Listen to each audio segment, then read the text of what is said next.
Assalamualaikum warahmatullahi wabarakatuh. Hello, welcome to my YouTube channel with me, Miss Vista. Oke, hari ini kita akan belajar tentang Introduction to Linguistics. Nah, apa sih linguistik itu? Introduction to Linguistics. Linguistik in general. Jadi linguistik secara general itu study about language atau belajar tentang bahasa. Termasuk 4 skill dalam bahasa Inggris ya, ada speaking, reading, writing, and listening. Lalu what is language? Jadi ada dua meaning dari language menurut Oxford Dictionary. Itu language is a system of communication in speech and writing used by people of a particular country. Jadi language dalam Oxford Dictionary itu adalah sistem komunikasi di dalam speech and writing yang digunakan oleh people, manusia, orang-orang di particular country, jadi untuk di seluruh dunia. Lalu ada language menurut Waldorf. Menurut Waldorf, language is a system of vocal symbol that used for human communication. Jadi menurut Waldorf sendiri, language itu adalah sistem vokal simbol yang digunakan untuk komunikasi manusia. Jadi kesimpulannya, language menurut Oxford and Waldorf itu sama-sama adalah sistem yang digunakan dalam komunikasi manusia, entah itu secara speech and writing atau sistem vokal and symbol. Lanjut kita ke linguistics. Jadi linguistics sendiri ada dua. The first one is microlinguistic, and then the second one is macrolinguistic. Apa sih bedanya? Untuk microlinguistic itu concept about one topic of linguistics, which is focused on the study of language itself. Jadi untuk microlinguistic itu hanya terfokuskan ke satu topik linguistik, yang mana itu lebih fokus ke study of language itself, jadi untuk belajar bahasa itu sendiri. And then kalau untuk macrolinguistic, it is the combination of two topics that study about linguistics that are connected with their other study. Jadi bedanya untuk macro dan micro ini, kalau micro dia lebih ke one topic of linguistics, kalau makro itu dua topik that all linguistik yang berhubungan dengan other study. Oke, next. Apa aja sih yang ada di dalam mikrolinguistik dan makrolinguistik? This is baganya. Ini baganya. The first one in microlinguistic is about phonology, second one morphology, the third one syntax, ada semantic, and then the last one pragmatic. Kalau di macrolinguistic, there are three kinds, like sociolinguistic, psycholinguistic, and then neurolinguistic. Okay, next kita akan bahas tentang masing-masing dari bagian mikrolinguistik dan makrolinguistik. The first one is microlinguistic. Ada 5 tadi kan. The first one is about phonology. What is phonology? Jadi phonology itu study about sound, tentang suara. Jadi suara yang dihasilkan yang seperti di speaking skill, and then suara yang kita dengar in listening skill. The second one is about morphology. Jadi di morphology ini study about the internal structure of word, about how to create a word. Jadi untuk morphology ini belajar tentang internal structure of word atau struktur-struktur yang membangun sebuah kata. Jadi ini lebih fokus ke writing skill. And then the syntax itu lebih study about the internal structure of sentence. Bedanya dengan morphology tadi untuk word, untuk syntax lebih ke kalimat, sama juga tentang writing skill. And then semantic and pragmatic. Semantik dan pragmatik ini sama-sama tentang study about meaning. Bedanya, jika semantik dia lebih ke real meaning, and then the pragmatic itu meaning based on context. Jadi bedanya kalau untuk semantik itu real, kalau pragmatik dia menyesuaikan dengan konteksnya. Sama-sama tentang fokusnya ke reading skill and listening skill. Oke, lanjut ke next macrolinguistic. Ada 3 pembahasan. The first one is sociolinguistic, the study of the relationship between society and language, more focused in dealing with the effect of society on a language. Jadi untuk sociolinguistic ini sendiri dia belajar tentang hubungan antara sosial dan bahasa. Jadi lebih ke fokus dari efek sosial terhadap bahasa itu sendiri. And then psycholinguistic, it is the study of the mental aspect of language and speech.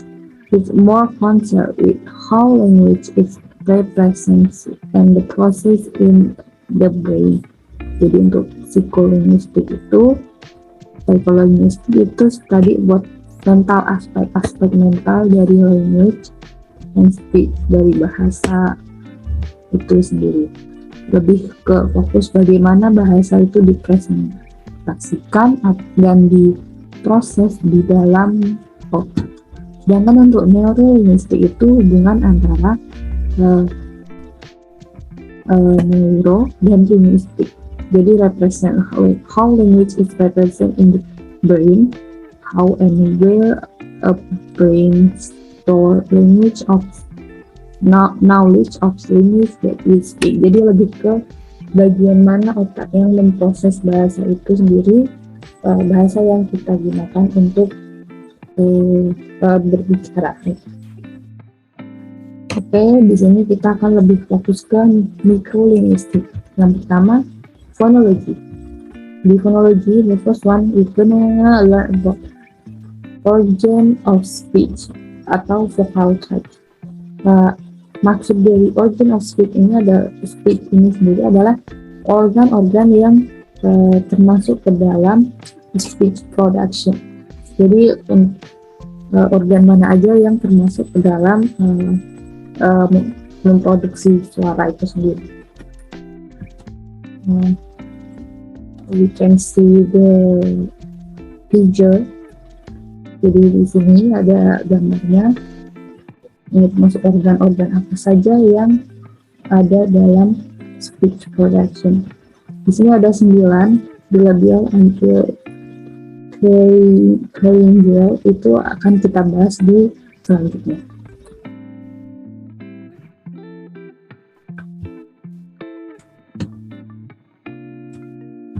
Oke, selanjutnya place of articulation itu where the sound are produced. Jadi di mana suara itu diproduksi.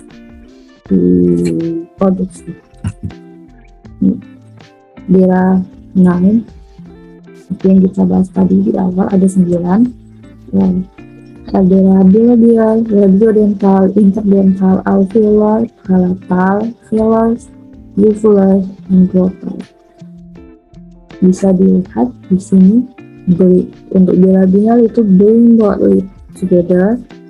Itu untuk contohnya, untuk contoh kalimatnya. Untuk bilabial itu sendiri ada P untuk pen, B untuk boat, M untuk mouse atau mouth. Bisa juga. And then labiodental itu touching the lower lips to the upper teeth. Contohnya untuk kalimatnya fun, kipas, and then fun. Untuk fan itu untuk mobil fan itu. And then interdental, insert the tips of tongue between the teeth. Contoh yang pertama itu untuk three or throw, itu. And then untuk yang kedua the atau wiggle itu untuk yang kedua. And then alveolar, sound raised in various ways to the alveolar ridge. Jadi contohnya, the example, like taxi, deer of dog, nurse, C of Z, leaf of leg, and then run. Oke, lanjut ke palatal, itu raising the front part of the tongue to the throat. Untuk contohnya, yang pertama measure atau C, dan yang kedua chip or treasure, dan yang ketiga yacht, yo-yo, yang terakhir ada judge atau jack. Oke, lanjut ke fillers, raising the back of the tongue to the soft lip or velum. Contohnya back kembali, and then back cast, and then bang. Untuk uvulas itu raising the back of uvula, atau ini hanya ada di bahasa Jerman, jadi untuk R dan G-nya itu dia lebih berat. And then glottal, the last one is glottal. The sound is from the flow of air through the open glottis past their tongue. Contohnya, untuk contoh kalimat hello, and then happy, and so on. Oke, kita lanjut ke manner of articulation. Jadi how the sound produced. Jadi kalau tadi di mana sound itu diproduksi, yang ini adalah bagaimana. The first one is voice and voiceless. Jadi untuk bedanya, untuk voice lebih gampang. Untuk voice itu dia lebih vibrate more, jika voiceless dia vibrate less. Jadi untuk voice itu dia lebih berat untuk vibrate-nya, kalau untuk voiceless dia lebih ringan. Oke, and then ada nasal and oral sound. Untuk nasal itu the velum isn't very position air escape the strong both nose and mouth. Jadi dia di tengah-tengah, velumnya itu di tengah-tengah antara mulut dan hidung. And then di oral, bedanya kalau di oral itu velum up, blocking the air from escaping through the nose. Jadi kalau bedanya lebih gampangnya lagi, untuk nasal itu sound dari sound from nose. Jadi soundnya itu dari hidung. Bedanya kalau oral dia sound from mouth. Oke, kita lanjut ke stops. Consonant in which the A string is completely blue. Jadi emang konsonan ini emang benar-benar completely diblok, benar-benar diblok. Itu include the both of voice and voiceless. And then fricative, the airflow is so obstructed cause friction. Nah, ini juga include the voiceless and voice. Oke, next kita lanjut ke morphology. Morphology tadi adalah the study of internal structure of word. Word, apa sih word itu? Di sini ada dua pengertian. The first one itu pengertian word is a unit of letter that has a meaning. Jadi unit dari beberapa kata, beberapa huruf yang mempunyai makna. Yang kedua, a single distinct meaningful element of speech of writing used with other term to term a sentence. Jadi single distinct atau meaningful element digunakan di speech or writing yang saling berhubungan untuk membangun sebuah kalimat.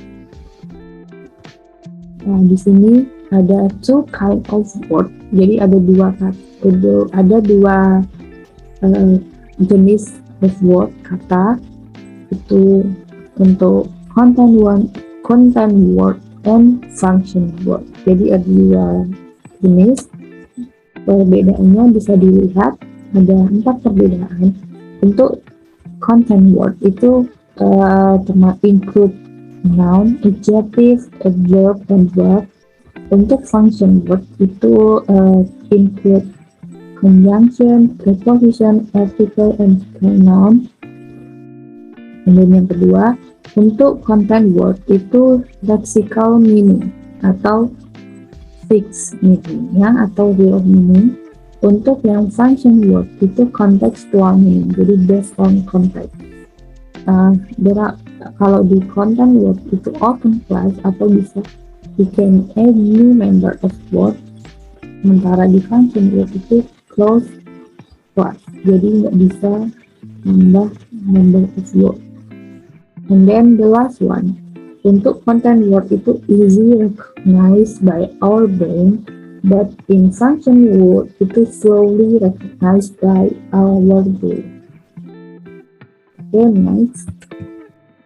In morphology ada morpheme. What is morpheme? Jadi morpheme itu smallest meaningful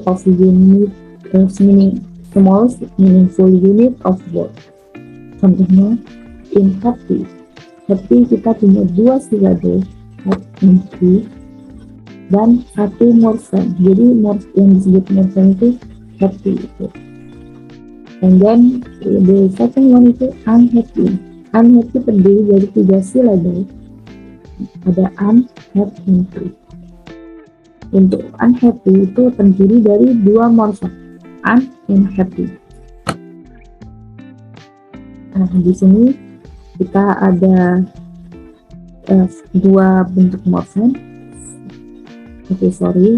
Yang pertama itu free morpheme, kemudian yang kedua itu bound morpheme. Bukan free morpheme tapi bound morpheme. Jadi kalau untuk free morpheme itu morpheme that can stand by itself and still has a meaning. Contohnya unhappy. Jadi happy itu morpheme yang free morpheme. Kalau untuk bound morpheme itu bound bukan free. B-O-U-N-D. Bound morpheme itu morpheme that can stand by itself and if stand by itself it will meaningless. Jadi morpheme yang tidak dapat berdiri sendiri, dan jika dia berdiri sendiri dia akan nggak punya meaning, nggak punya makna. Jadi contohnya untuk unhappy, un itu termasuk bound morpheme, and then happy-nya itu termasuk free morpheme.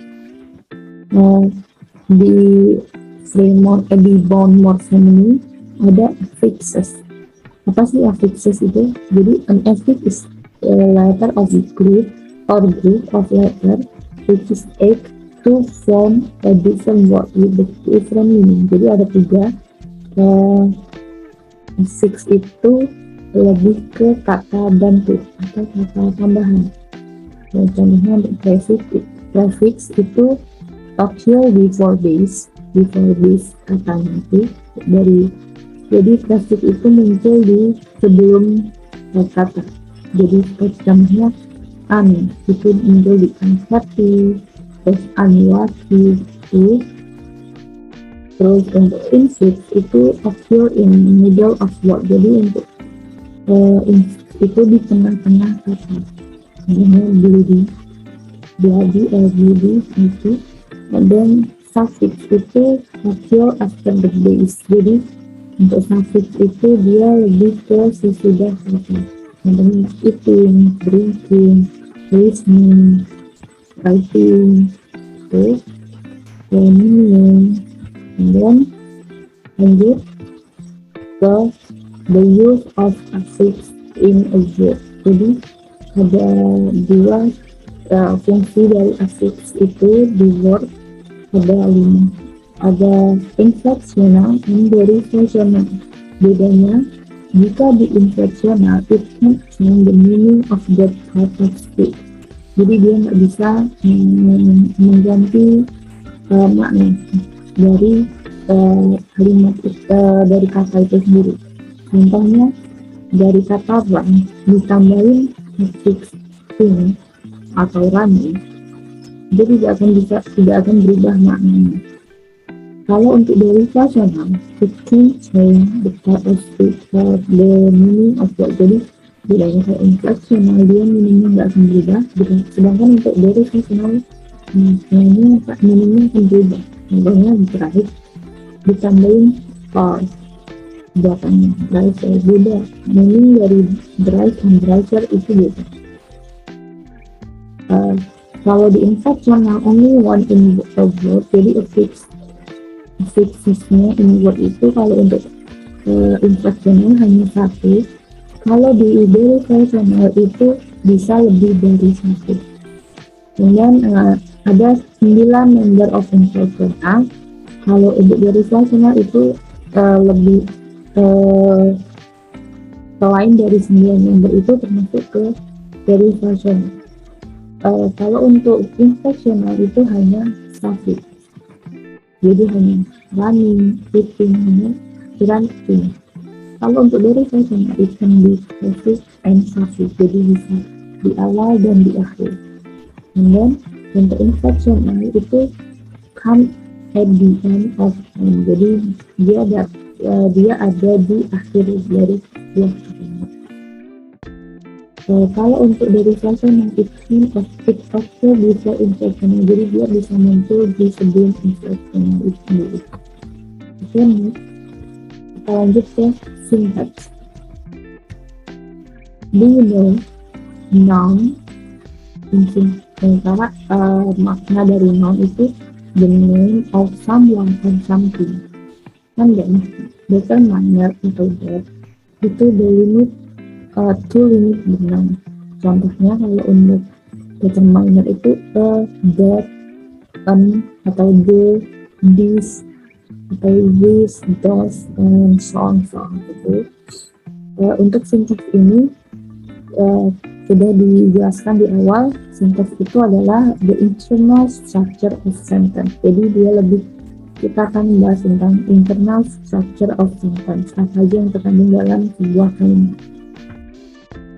Jadi di sini ada cycle of sentence, dari mulai yang terkecil ke letter, lanjut ke morphem lanjut ke word ke phrase, dan yang terakhir menjadi sebuah sentence. Yang pertama kita bahas di syntax itu noun phrase.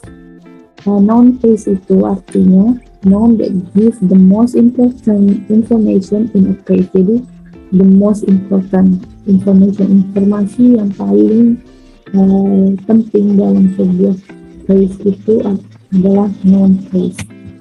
Contohnya the boy. Kita lihat di tabel yang di atas tadi, the itu termasuk that mereka, and then boy itu termasuk jadi that itu termasuk ke noun phrase. Di noun phrase itu ada 3 jenis.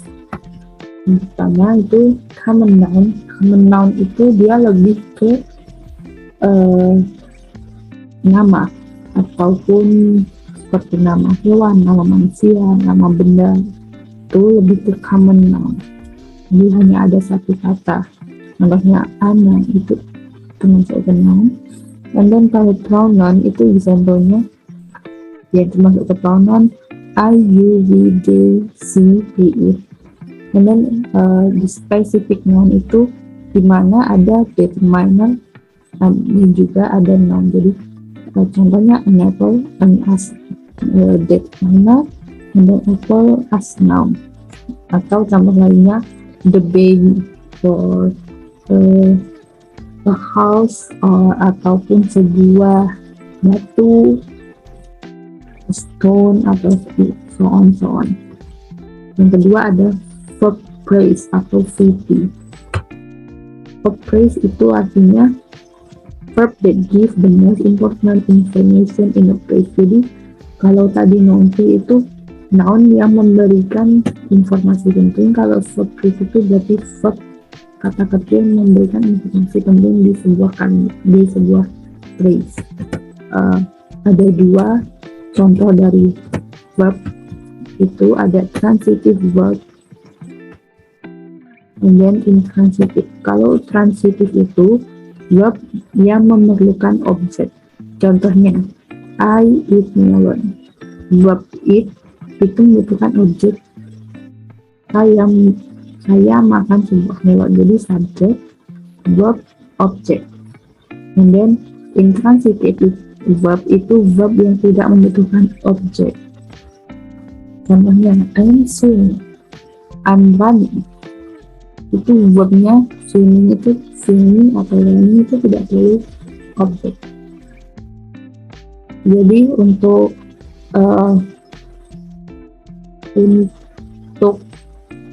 rumus dasar dari VP itu, untuk VP untuk yang transitif VP sama dengan V. Kalau intransitif VP sama dengan VNP. Untuk basic formula, jadi untuk rumus umum S sentence atau S itu sama dengan NP-VP. Contoh kalimatnya, I bring a coffee. I itu as NP, bring a coffee as VP. Ingat, untuk NP itu adalah subjek. Dan selain subjek itu dia termasuk ke VP. Untuk struktur kalimatnya, di sini ada S. Pertama sentence itu I drink coffee terdiri dari NP dan VP. Sudah kita tentukan NP itu I, dan VP itu drink a coffee. Jadi untuk NP, karena I termasuk ikut pronoun, jadi kita masukkan pro. Untuk VP itu terdiri dari drink coffee karena dia termasuk ke transitive verb atau verb yang membutuhkan objek. Jadi di sini VP adalah VNP. And then untuk pro tadi I pronoun untuk NP-nya, untuk V-nya dia drink. And then NP itu termasuk ke determiner and that end. NP adalah that end karena that termasuk di sini A atau O, and then N coffee. Oke, lanjut ke example yang kedua. And eat a cake. Makan kue. Sama juga dengan yang tadi. S di sini NP, VP. N di sini dia bukan get N, non case-nya. Dia langsung ke N karena nama orang. And then VP, VNP. Untuk NP, N itu N. Untuk VP, V-nya verbnya A, eat, NP-nya masuk langsung ke N, nggak ada verbnya karena eat cake. Ini cake. Oke, kita lanjut ke preposition phrase. Jadi untuk tadi sudah, kita lanjut ke bagian bentuk yang kedua. Untuk preposition phrase atau PP itu when you see preposition after the verb. Preposition itu di sini termasuk on, in, at, above, behind, beside, in front of, among, next, from. Oke, untuk rumus umumnya di sini adalah PP sama dengan PNP. NP-nya tadi bisa jadi NP sama dengan N atau NP sama dengan N. Oke, di sini example 1. The baby crawled up the table. Untuk rumus dasar sama S, NP, VP. Di sini N karena the baby berarti NP-nya that N. Untuk VP-nya V, P, P. Crawled itu V, Z, up itu update table itu berarti ke VP atau nanti munculnya di NP. Kita lanjut ke NP dulu di sini. NP sama dengan .n, dot itu D, namanya baby, and then VP itu verbnya crowd, and then P-nya itu P and P, P-nya itu up, and P-nya dia .n atau date. Jadi date ini D untuk D, and then adult. Oke, kita lanjut lagi. Keempat itu complementary phrase atau CP, itu modified word. Jadi di sini nanti akan ada dua sentence.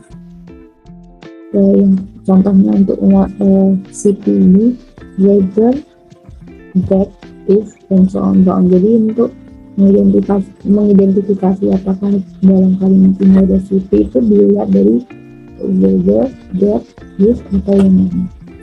Untuk basic formulanya, rumus umumnya VP sama dengan CP. Kan tadi ada S, rumus umum S sama dengan NP-VP. Nanti di VP ini VP. Dan untuk CP itu sama dengan C dan S. Kembali lagi ke S awal, baru kalimat ke bawah S dan VP lagi. Kita lanjut ke formulanya. The baby said that she grows up. The baby and P2 and P said that she grows up itu CP. Jadi disini kita mulai dari S lanjut ke NP-VP sama. Di sini NP-nya tetap .n, untuk VP-nya CP. Jadi untuk .n tadi the baby, untuk C-nya say, that itu verb, and then that she grow up itu CP dengan C and S.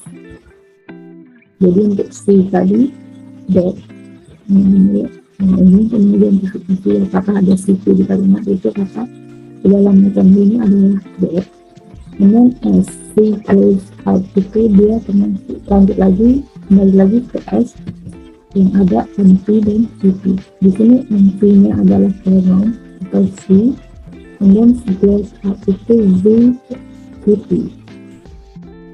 Karena grows up itu termasuk ke VP.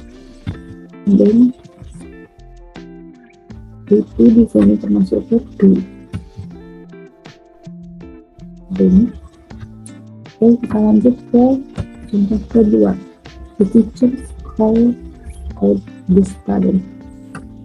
Oke, lanjut ke sana. Rumus dasar S sama dengan NP-VP. Di NP tadi ada seperti biasa .n, untuk VP VP. And then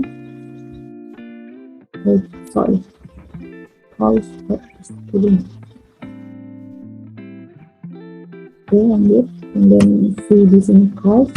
VP dia adalah P and P. P-nya itu out.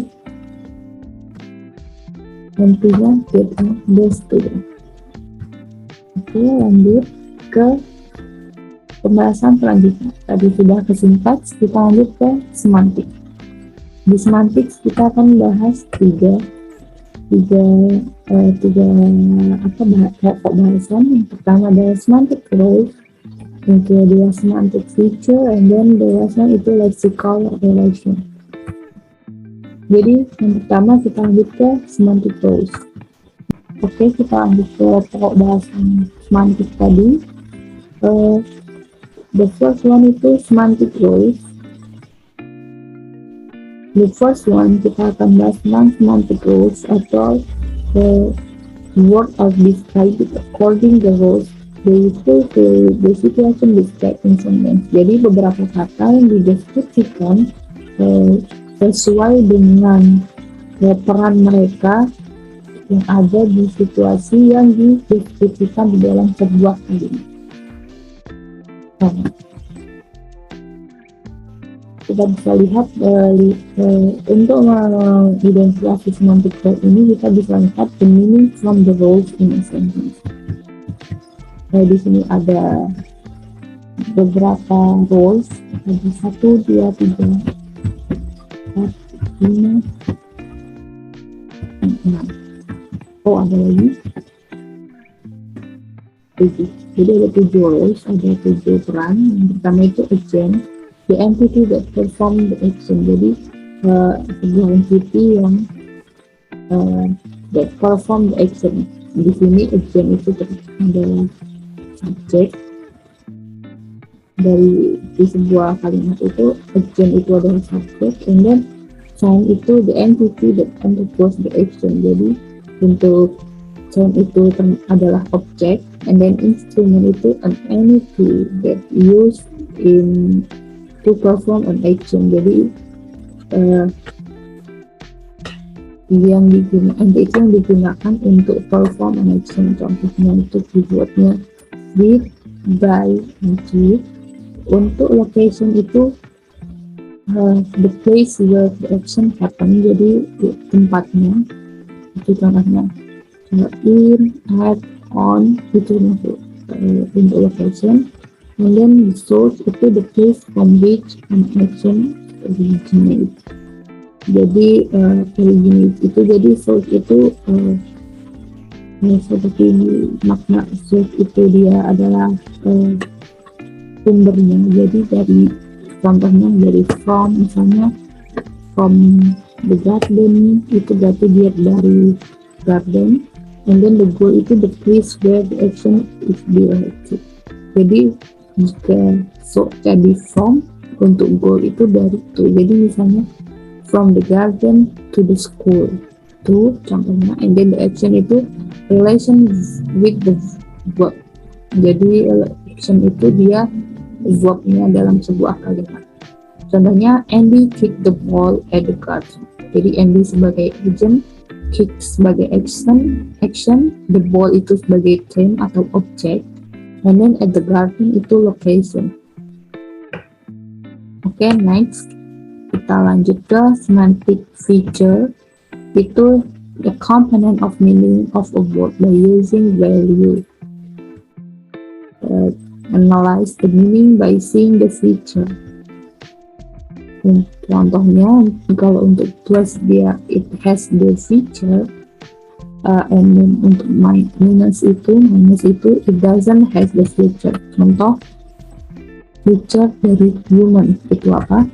Boy and handsome itu termasuk ciri-ciri karakteristik of human. Girl and beautiful itu karakteristik of human. Untuk yang minus itu wings and four legs. Human nggak mempunyai sayap ataupun empat kaki. Jadi untuk semantic feature itu contohnya adalah ciri-ciri atau karakteristik dari sebuah kata itu aja. And then kita lanjut ke lexical relation. Itu analyze the meaning in terms of relationship with the other words. Yang pertama ada sinonim. Seperti yang kita tahu, sinonim itu kata yang memiliki makna yang sama. Contohnya answer itu sama dengan reply, by itu sama dengan purchase. Yang kedua ada antonim. Jika sinonim tadi persamaan kata, untuk antonim berarti lawan kata. Seperti hot itu cold, slow itu fast, long itu short, seperti itu. And then ada hyponym atau hyponym, itu words are specific instance of have general word. Jadi contohnya di sini animal itu sebagai hyponym. Contohnya kita animal, rabbit, cat, dog itu termasuk ke animal. Itu yang disebut hyponym. Jadi hyponym itu yang termasuk ke dalam hyponym. Seperti contohnya misalnya selain animal ini bisa kita pakai nature atau alam. Nanti untuk hyponymnya kita bisa gunakan pohon atau tree, atau ada flower, atau ada rumput dan segala macamnya. And then homonym or homophones. Jadi untuk a word which has two or more unrelated meaning but has the same spelling itu homonym. Kalau dia the same sound itu homophones. Jadi yang contohnya untuk homophones itu dia punya sound yang sama, pick, nadi, and pick, metik. Dia punya sama suara yang sama. Untuk homonym, dia spellingnya sama, namun maknanya berbeda. Contohnya pick memetik dan pick menjemput. And then ada metonym, adalah word that substitute for an object of or concept associated with that subject. Jadi contohnya kita I brush my teeth with Pepsodent. Pepsodent di sini termasuknya it means sebuah pasta gigi ya. Oke, the last one itu polysemous. Itu word has multiple meaning. Jadi polysemous itu satu kata yang punya beberapa makna. Contohnya pick itu dia bisa maknanya menjemput, memetik, dan juga mengambil. Lalu menyebut berarti pick up, dan memetik apa itu juga, mengambil juga apa. Nanti ditambahin preposition. Oke, the last one. Jadi pembahasan terakhir kita dalam introduction to linguistic ini, di microlinguistic ini adalah pragmatics. Jadi in pragmatics we have speech act itu theory treat nutrients as an act performed by speaker in contextual meaning. Jadi teori ya, kalau untuk speech act itu in contextual meaning, jadi meaningnya itu sesuai dengan konteks. Ada 3. Yang pertama locutionary, and then kedua ada illocutionary, and then the last one itu periocutionary act. Jadi yang pertama itu untuk locutionary itu the utility itself. Contohnya it's cool inside. Kan dia lebih pragmatik tadi kan adalah study about the meaning based on the context. Jadi konteks di sini dia adalah the utility itself. Jadi emang dia asli konteksnya di sini ini panas. And then untuk illocution itu dia lebih ke motive, intention, and implied meaning. Jadi lebih ke makna yang lebih ke motifnya, ada motifnya. Contohnya angry. And then yang the last one itu reaction from the listener and the response. Jadi misalnya ada yang berkata it's hot inside, di sini panas. And then untuk menjawabnya kita pakai periocutionary act itu. Contohnya turn on the AC, karena ada yang bilang di sini panas, maka ada yang menjawab turn on the AC or air conditioner. Okay, I think that's all from me. Thank you for the attention. Untuk lebih kurangnya mohon maaf. See you in the next video. Bye bye. Wassalamualaikum warahmatullahi wabarakatuh.